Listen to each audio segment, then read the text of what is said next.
I'm sure that wasn't well received. Mm-mm. Someone, speaking to you in a manner that you didn't feel like it was justified. You're a jerk. I'm just saying. You're a jerk. I'm just saying. I read between the lines. Yo, you really in tune with that. Okay, Right. You saw that. You caught that. Yeah. Yeah, so then that. Yeah, all right, so then what? There was that part. Yeah. Right. Of course. Because that's what happens after you get angry. Because you feel like, wait a minute, I didn't do nothing. What are you talking about? What are you talking about? Well, why are you talking to me like this? Smack shit out you, Bill. You know what I'm saying? Like, what is wrong with you, Bill? Yeah. Slap a pudding pop out of you, man. Crazy. Is young Carl gonna have to smack the shit out of Bill? Well, yeah, no, you an asshole.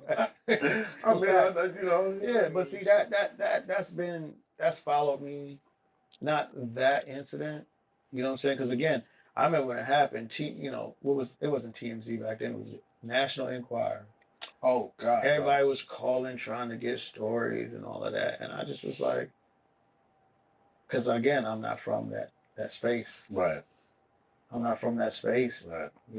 No publicist, no management. No, I'm not from the space of talking. They're just talking. It's nobody's business. I'm not from that space, and now y'all want to be, offer me money. Sorry, because I had a conversation with God, and God was like, "What I got for you, can't nobody stop that."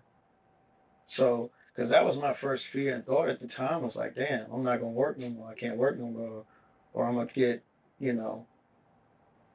blackballs." Yeah, and that's the only thing that would have made me want to talk. But it's like, but I had a conversation with God, and God was like, "I got you. Don't worry about it."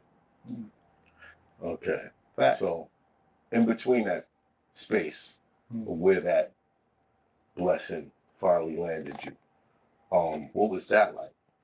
Not on the Cosby Show no more. That's what.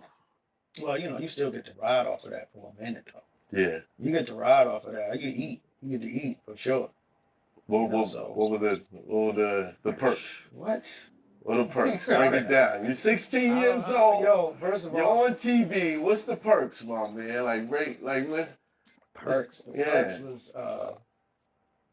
perks was being in New York City during that time. Right. And being able to rub elbows and kick it with like the who's who of the who's who. Right. You know what I'm saying? Like I was going to Child's before anybody knew about Child's. I was there at 14. 14, Mr. Child. Yeah. I'm at 14 years old, Mr. Child. Nobody even knew what Mr. Child was. I'm in there with Keith Haring and all the different artists and models from back in the day.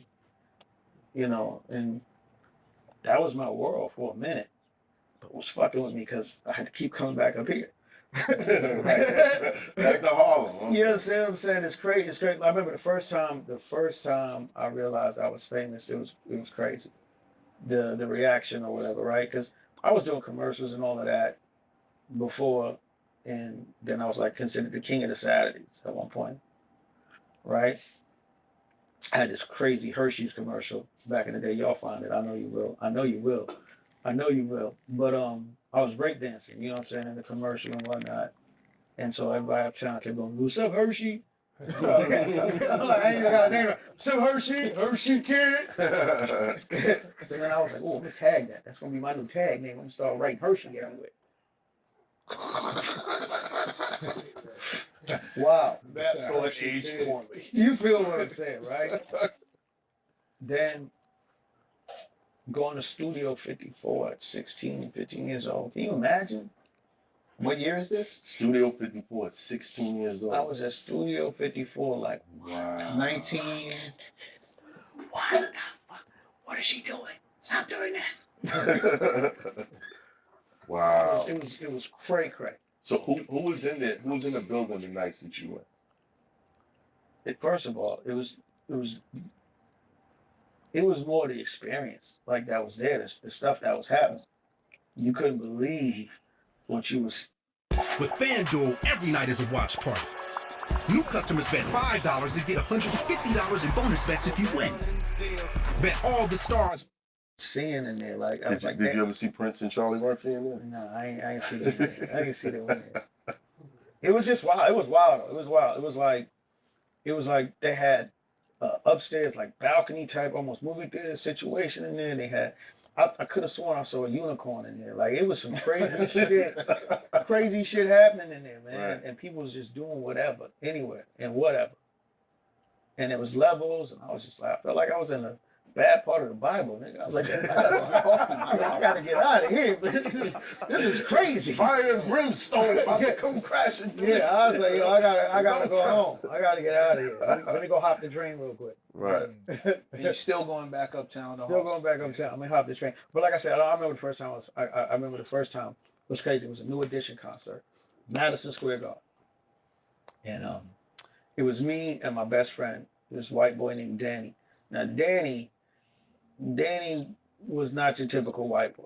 Danny would come uptown on his own by himself all the time back then.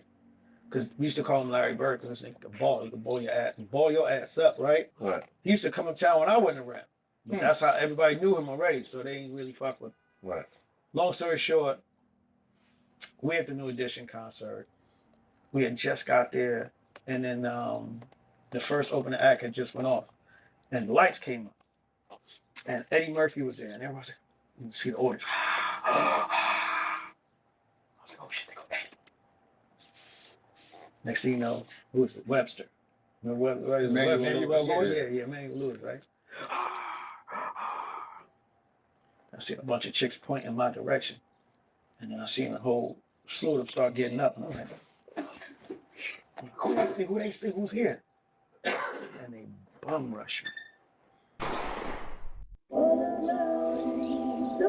It's all around. Look around you, man. You can find inspiration. You can find discouragement. It all depends on you. Perception is everything. Some people just hear another song. Some people hear the greatest. A nigga used to have no chill. Nowadays I bump side A. Traffic going bumper to bumper, stuck on the highway.